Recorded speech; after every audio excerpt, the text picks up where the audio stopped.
Hey everybody, DTV here. So today we're back with another video and we're going to talk about protein. A lot of people know the basics of protein and we're going to go into some of the basics but a little bit more in depth, especially with some of the foods you could eat. Alright, so here we're looking at the role of protein in exercise recovery. So it repairs damaged muscle fibers. So this is what happens. When you work out, you're actually causing minor injuries to your body. So your muscle fibers are tearing. What you want to do is consume the right amount of protein, not just before and after, but throughout the day, because that helps you recover those fibers that were damaged while you were working out.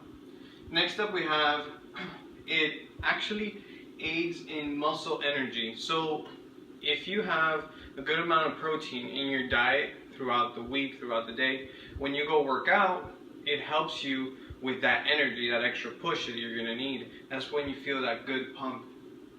Alright, it replenishes a lot of that energy that's lost. So when you come out of a workout, you feel dead, you feel beat up.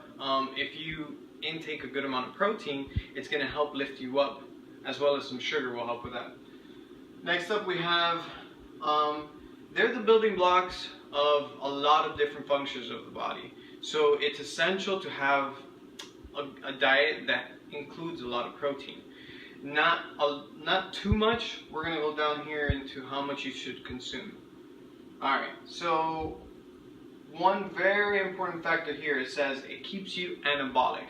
So you want to stay away from the catabolic state. It's that stage where you feel super hungry and the body starts consuming itself. So the body, it reacts to lack of energy and food in a way that it's trying to survive. So it's just going to eat away at the proteins, at the fats, everything in your body. There's ways to manipulate that to burn fat, but you have to be careful, because if not, you're going to burn a lot of muscle and proteins with it.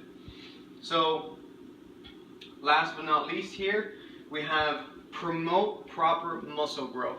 I know it sounds like something that most people would know, but it's not just about consuming protein in general. It's the right amount of protein at the right time. It's going to promote proper muscle growth. Because if not, I mean, you're going to have some muscle growth, but you're not going to have the full potential if you're not consuming the right amount at the right times.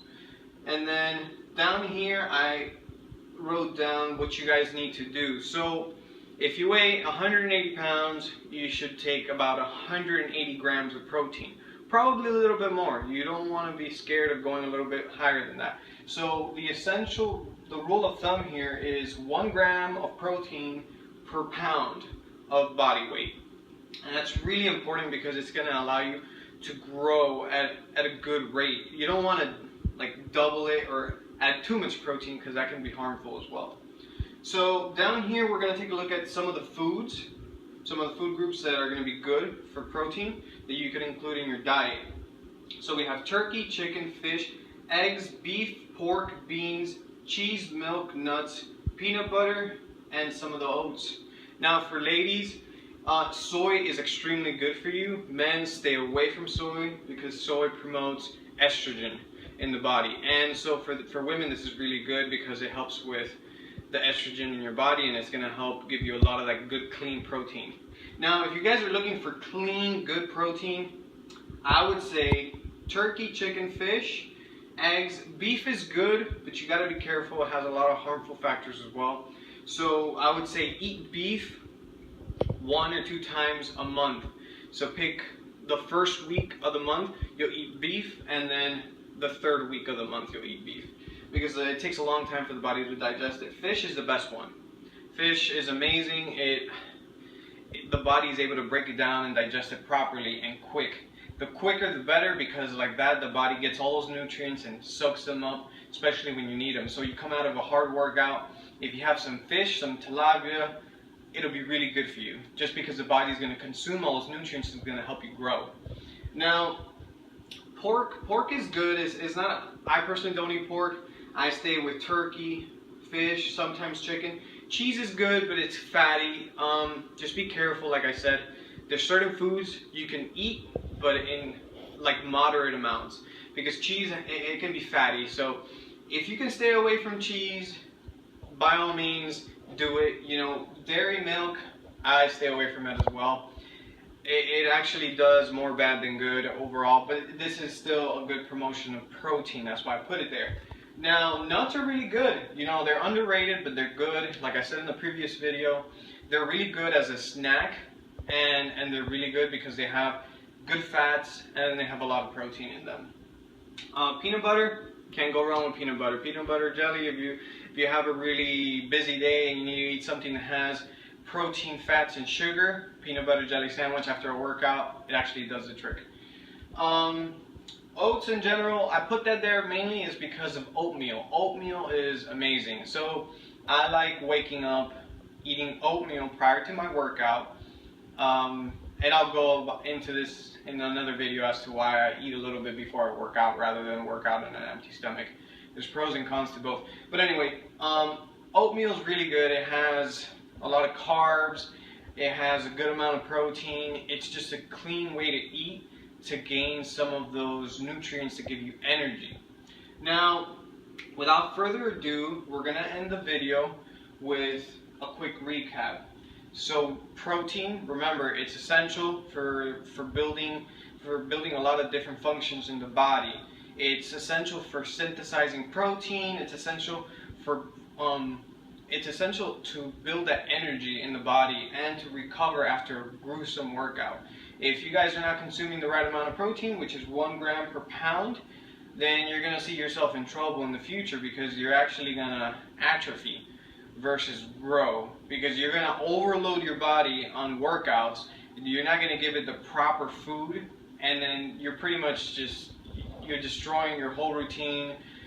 You got to stay away from that. You got to be careful with that, cognizant. So keep track of that. I don't know, keep a log, get a book, and just write down, hey, I ate this many eggs, I ate this much chicken, and that's going to help you a lot. I have a little scale in my house where sometimes I weigh the meat and the different foods that I'm going to eat just so I know the exact amount. And you don't have to get all into that, but it's just recommended for you to at least be aware of how much protein you have. And protein shakes are good. I didn't put them here because eventually you want to build your foods to the point where you don't rely on those synthetic products as much. But protein is good. You know, after your workout, you can drink a shake of protein, and that's gonna help you. But don't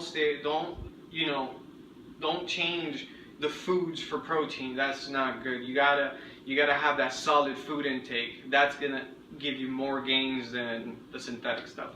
Alright, so that's pretty much it, guys. I'm going to be making other videos. I'm going to be looking at carbohydrates. I'm going to be looking at vitamins. I'm going to look at a lot of different factors that help with building muscle, that help with the overall performance in the gym, outside, whatever it is that you guys are trying to do.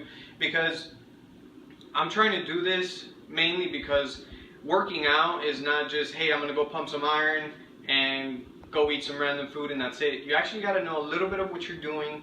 You don't have to go super crazy and measure every single aspect of your life.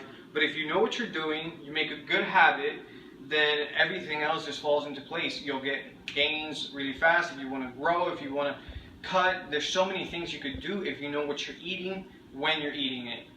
And actually, before I leave, I'm going to say one last thing. Casein protein, extremely important. I probably will touch this up a little bit more in other videos, but I didn't put that here, but I will say this.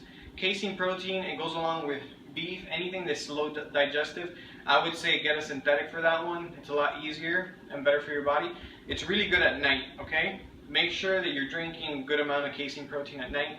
Also, Greek yogurt. Greek yogurt's really good. I haven't had Greek yogurt in a while just because I'm about to go do different phases through my workouts, but Greek yogurt's really, really good. So you eat a little bit of Greek yogurt right before bed, and that keeps you as anabolic as possible while you're sleeping. A lot of times you're going to enter that catabolic state when you're sleeping, and you're trying to stay away from that because the body starts feeding on itself, which can be good or bad depending on what you're aiming for. But like I said, you want to stay away from that catabolic state. So eating something healthy like Greek yogurt at night can help you with that slow digestive system that's going throughout the night, because you sleep for about 8 hours. The body, it slows down, but it doesn't go completely away, so it's still feeding. So it's very important to keep that in mind. Alright guys, so stay tuned for the next videos that are coming up. There's a lot of things I have planned for the channel. If you guys like what you see, subscribe. If you really like this video, hit that thumbs up. If you don't, hit the thumbs down. Let me know what you guys think. I want to have a discussion. I want to know what you guys think, what you want to see in the future. And I'm trying to help both men and women, people who are going for bodybuilding, fitness, sports. There's just different things that we could work on here. So, alright guys, you guys have a good one. Later.